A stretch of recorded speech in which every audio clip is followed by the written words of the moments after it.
Hello, and thank you so much for tuning into this Harlem Book Fair preview. This is a green room conversation, a discussion series meant to bring you backstage and off script for dialogue about the issues we're still trying to figure out. My name is Nana Ikua Hammond, and I'm the author of 5 books for readers of all ages, including the picture book Blue, A History of the Color as Deep as the Sea and as Wide as the Sky, the collection Relations, an anthology of African and diaspora voices, and the novel My Parents' Marriage. My new picture book, Yellow, A History of the Color as Bright as the Sun and as Rich as the Earth, is available for pre-order. This is a conversation about Blackness, money, and capitalism, and I couldn't think of a better person to steward it than Kara Stevens. So, Kara, over to you. So yes, my name is Kara Stevens. I'm CEO of The Frugal Feminista and author of Heal Your Relationship with Money. My work sits at the intersection of financial wellness, wealth building, and the ways systems of racism, sexism, and classism shape our individual and collective relationships with money. Through my consulting work, I train individuals and organizations to understand how these systems influence the way we earn, spend, save, invest, accumulate, and ultimately think and feel about our economic power.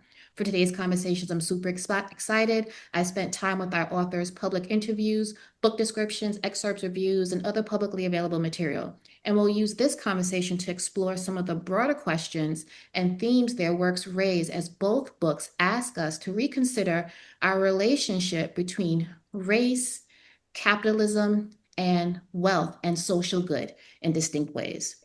Our first author is Dr. Rochelle Laryea, author of Black Capitalist, A Blueprint for What is Possible. Dr. Laryea is a Yale-trained anthropologist whose work examines race, money, and Black participation in capitalist economies. She began her career at Goldman Sachs, later pursued a dual PhD in African American Studies and Sociocultural Anthropology at Yale, and has worked in racial equity investing and wealth management. She is also the founder and CEO of Kelewele, a plantain-inspired food and lifestyle company. Welcome. Thank you for having me. Yes, really excited. Our second author is Patrick A. Howell, author of Getting Deals Done. Patrick is a financier, entrepreneur, and author whose career spans investing, advising, investment banking, and business banking. Getting Deals Done is a memoir that explores the intersections of race, capitalism, global exchange, and what it takes to create a more inclusive and humane form of capitalism. And thank you also for being here. Thank you so much, I Kara. appreciate it. And so I'll just kick it off with a question about both of your money stories. So, what was your early relationship with money and capital? And how did your experience with race, class, family, immigration, or economic opportunity shape, if at all, the perspectives you now have about the power of embracing and even excelling at capitalism? Patrick, do you want to take it first? Here, both of my parents are they're foreigners, which is actually kind of a weird thing for me to state because I'm always identified as being African American, which I am. I'm very proud of being African American, but I'm also first generation American. I'm a proud Afro Latino and proud Caribbean American. And I embrace my ancestry, which takes us all the way back to Nigeria, to the Igbo and Yoruba tribes, who I assume are the remnants of the Mansa Musa Empire. And when I think about things in that term, a lot of times the United States likes to make us think of ourselves as coming from a big slave experience, which is part of our journey. Um, but we also started off as kings and queens who built this empire inside the United States of America. So I'm always thrilled to have the ability to connect with the best of us who are doing the work inside of communities such as yourself, Kara, and also Dr. Larry, who reminds me of Cornell West, we grew across the street from his parents. And his youngest sister used to babysit us. My father co-founded the Alternative to Western Civilization program at Stanford, and there was always kind of a academic or intellectual flavor inside of the house, which reminded me of a young Cornell West and equating that with Rachel and some of the work that she's doing in a very different way, segueing into Brooklyn.org, where she just started working. So very inspired to be connected to all of us at this time and point in history. We have a lot of important work in front of us, and it's nice to be aligned. Rachel, your thoughts? Yeah, and I can relate so much to what Patrick was saying. I'm also first generation American, and for me, my kind of familial history is that it really even starts with my name. Rachel Nadu Laye is a Ga name. Both of my parents are Ga and of the Ga tribe. Um, and so familially, on my paternal side, I come from a family where my grandfather was the chief of our clan. And on my maternal side, my grandfather was the creator of one of the first hotel accommodations in the country.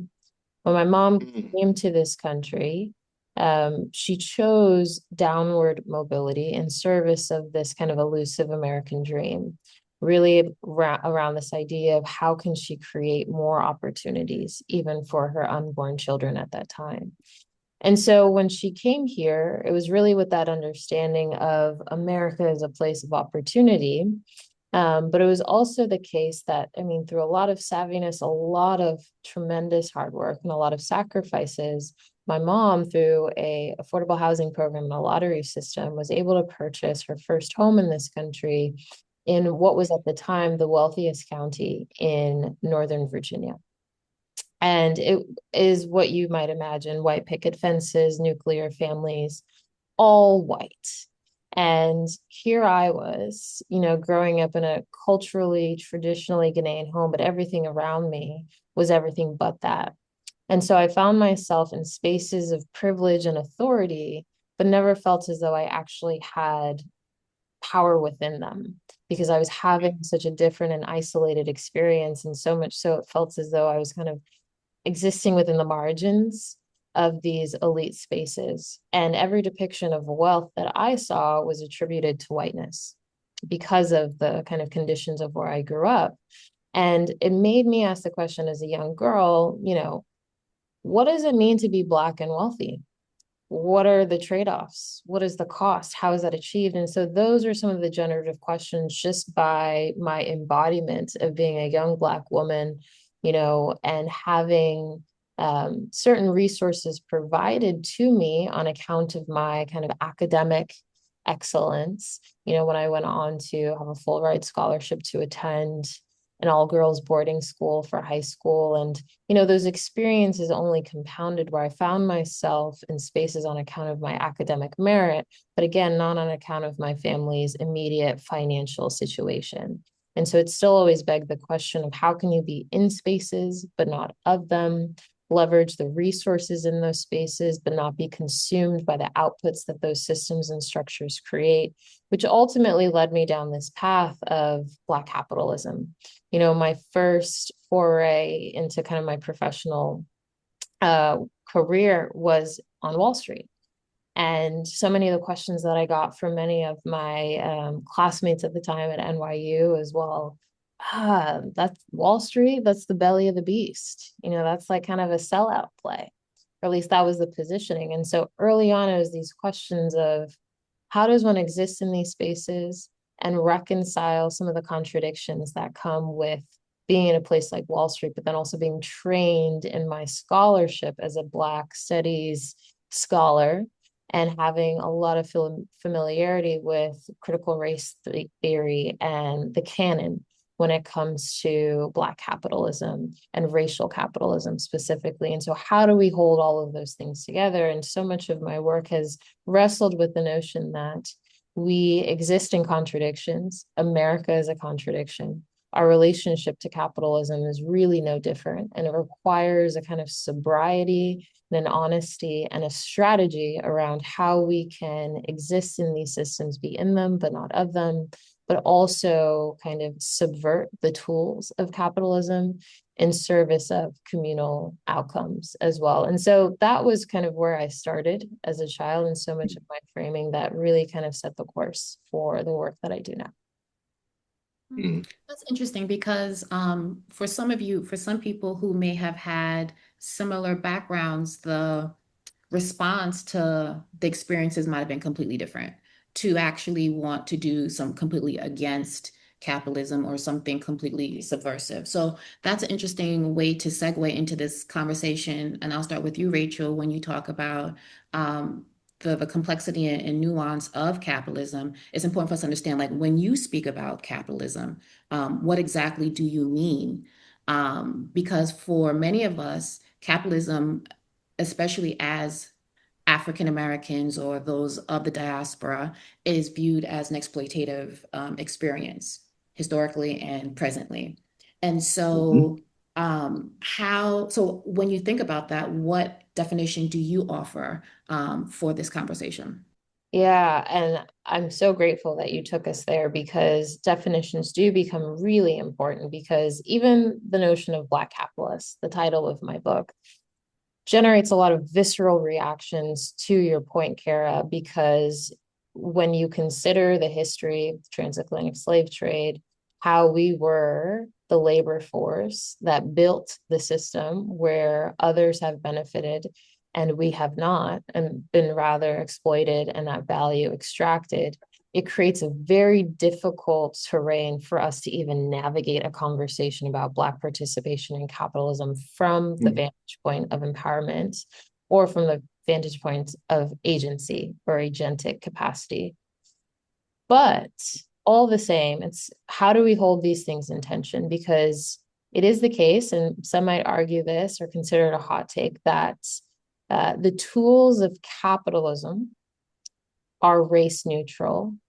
However, they have been racialized.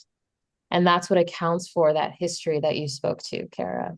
And so for me, when we consider capitalism in its simplest form as an economic system whereby private actors engage in the practice of creating material capital or monetary capital in excess, if we agree on that definition, we can see how that can be race neutral. And we can also start to see both the problematics and the promise of that.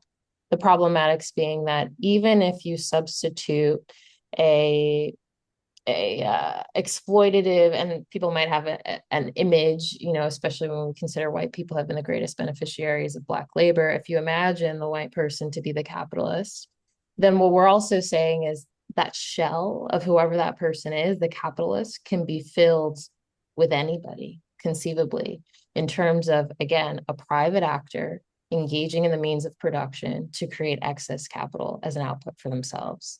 Anybody can do that. And we see examples of how different people have done that with different skin shades, skin tones.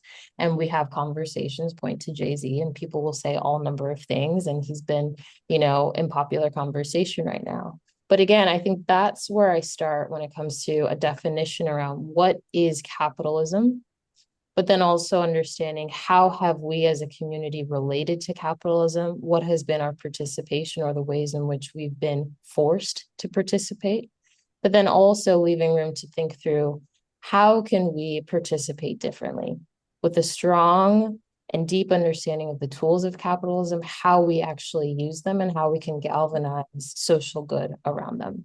And the best part of that is there's already people doing this work. It's not just theory, it's in practice in real time today that gives us a blueprint for how we do this. And who would you say are people who are doing it well? I'm putting well in quotes also because we have to define what well is, and we may do that a little bit later.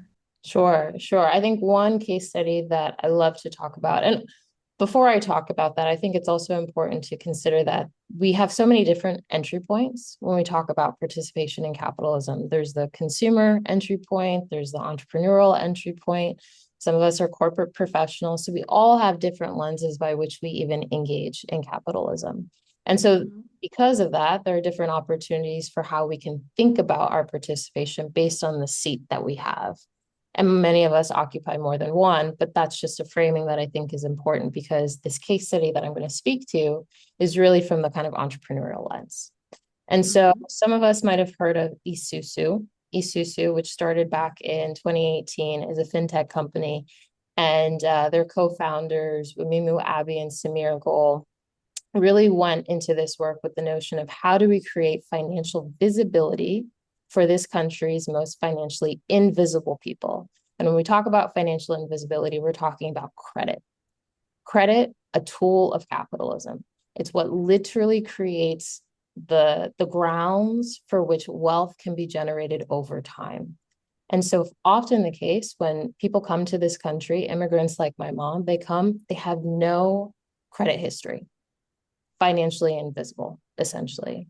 So when you don't have credit and you're trying to get an auto loan or a home loan, how is that possible?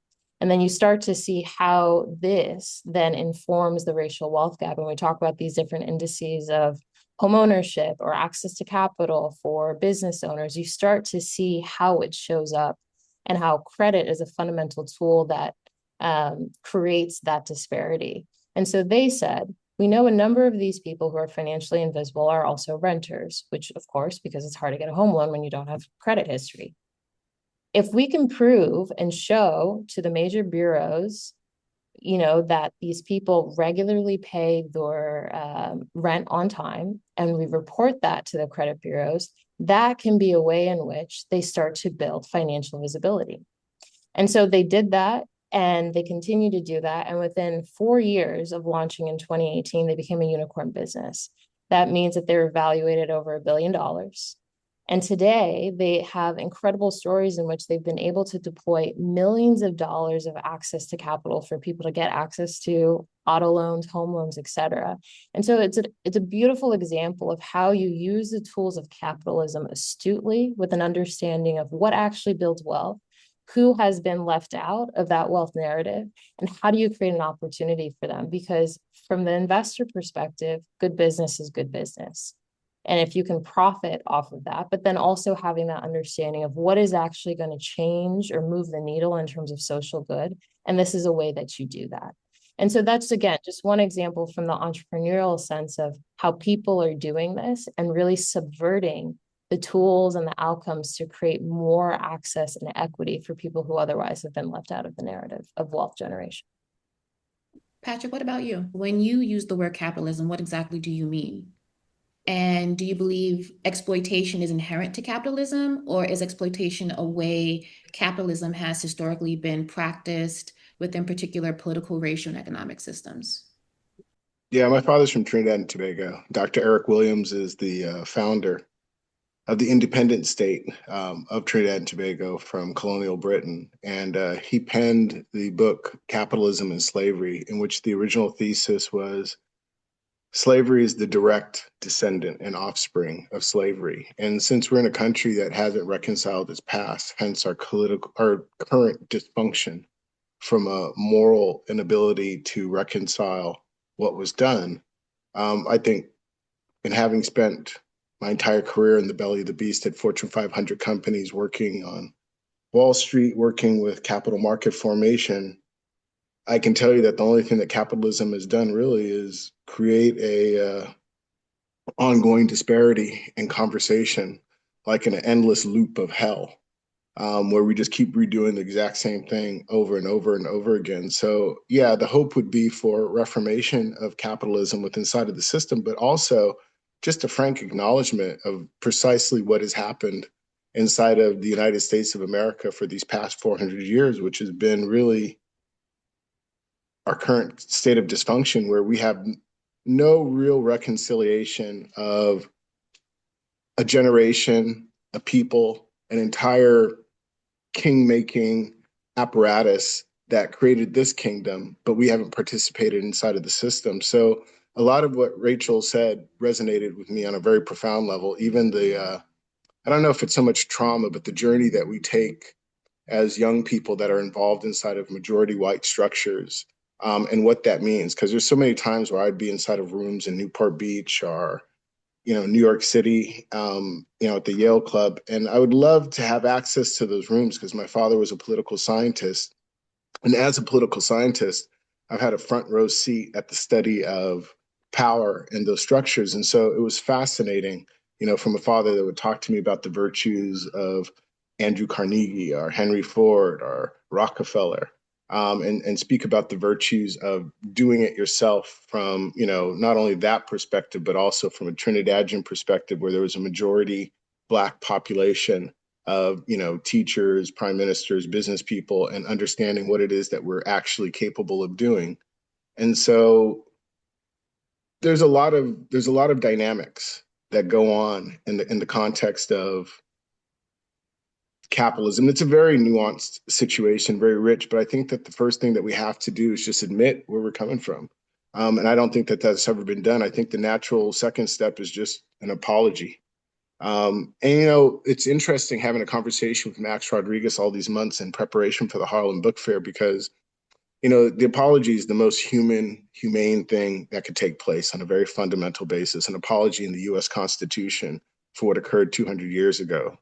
We really had no business lecturing, South Africa on apartheid when our house is obviously in mess. I think capitalism is actually one of the most dangerous threats to humanity on the face of the planet. I think it's more dangerous than climate change.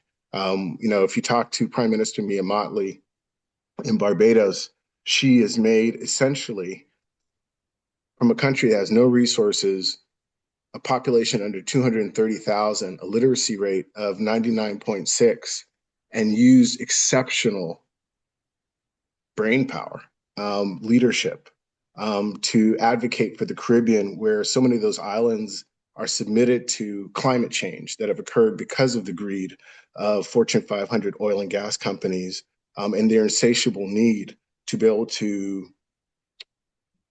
provide a return to investors and themselves and their multi-billion. They've basically created a danger zone inside of the Caribbean, for which Mia Mottley has went to the United Nations and spoken many times about the danger that greed possesses to our company. I think that capitalism is synonymous with greed. I think that's par for the course. And I think the only reason why we can't get out of it is because we won't look honestly at what's going on. There's always a disparity created with capitalism, same as slavery. There is no difference. And so, yeah, those are some of my thoughts. That's so interesting because from Rachel's perspective, it seems like capitalism is like a neutral tool based on some of the assumptions that we wanted to lay down. And you, on the other hand, have a very, based on historical use of this tool, so to speak, and its current implications worldwide, have seen capitalism as the root of global chaos and destruction in a lot of ways. So, Patrick, to you, what would you consider to be our next steps for creating a more humane capitalism, if that's even possible? Ooh, I think, go sorry. ahead. No, you go. I just Come want on. to clarify one thing because we know definitions are so important. When I said capitalism in regards to neutrality, I specifically was saying the tools of capitalism are race neutral, which I think is really important, not to say that capitalism is neutral. So just want to clarify. That's fair. And so moving to this question of, and we'll come back to you, Rachel, too, about are are there Black capitalists, or they're just Black people surviving capitalism in a lot of ways? I That's think the that we are. question. Yeah. Yeah, So I we can, think you that can either we. one, and then we'll go back to the other question that I had posed. Which actually, if you don't mind, I'd like to come to that question right now, if we may. Yeah, go ahead. I think that we've gotten the equation incorrect. I think that Mother Teresa, I think that Martin Luther King, Mahatma Gandhi have more value in terms of contributing to our collective humanity, which is really the basis of our wealth. It's not a dollar figure randomly assigned by folks that are perpetuating a system that essentially just propagates white supremacy, white privilege, and does it to the detriment. This country could have been so much better without racism and the institutionalism of slavery inside of discrimination and racism for the past 30. It's actually cost this country trillions of dollars. And it's cost the planet a lot of its well-being, as capitalism, I said, is synonymous with greed. It is greed. It is a systemic enfranchisement of greed. So really the focus should be on good people who are doing good works in the world. Maybe $1 trillion doesn't matter anymore. Maybe BRICS does, maybe crowdfunding does, maybe international Bitcoin and cryptocurrency does. Maybe all those other currencies matter, and maybe $1 trillion means absolutely zero with moral certitude and moral character. And I think that that was a lot of the messaging that we received from not only Martin Luther King, but also Malcolm X, as they were coming to the center of the table. What has to be emphasized is good people. It's that simple. And the emphasis on somebody who has $1 million or $100 million or $1 trillion is ridiculous. Those are just numbers, and they mean nothing without an attendant value system that aligns our humanity on an ongoing basis. And that's part of the problem with the United States of America. Capitalism is a dog eat dog sport. It is brute for, things like The Godfather. It's business, it's not personal. You can do whatever you want to do. You can murder, steal, kill, whatever. But as long as you get to that almighty dollar, it was justified. No, it's not justified. Greed is not good. Just for to bring this all, this can continue and we can go on and on. But what would you say then? Because it looks like we are still in the defining stages for each of us, and then still trying to figure out what role do Black capitalists play, if any at all. So what would you say we should do as a next step, especially when it comes to your books? Like, what insights should we look forward to rethinking, reconsidering as a result of reading your book? Rachel, I'll have you close out. Okay, in terms of quick insights that I'll offer in the next like half a second, it really starts first with, because there's different altitudes in which you can think about this: individual, communal, institutional, even like geographically as well. And I think at the individual level, so much of what this work has revealed to me as I've traveled, spoken with people, is really focused on mindset first. We know that beliefs beget behaviors, not the other way around. And so much of the work sits within even financial psychology and even thinking about what it is that we believe we ourselves are worthy of, because that says a lot about also the conditions that behaviorally manifest themselves as well.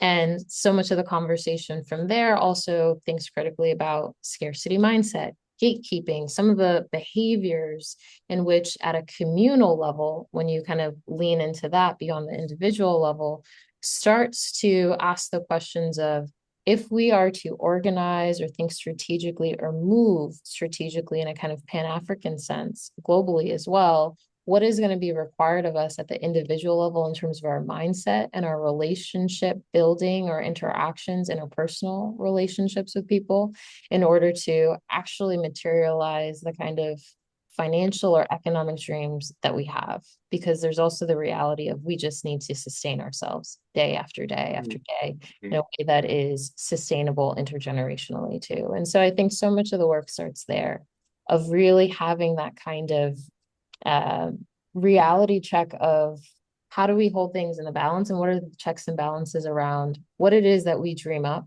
and imagine for ourselves individually and communally, familially, but then also how are we relating and positioning ourselves within the systems that are here today. And unfortunately, capitalism is not being dismantled tomorrow.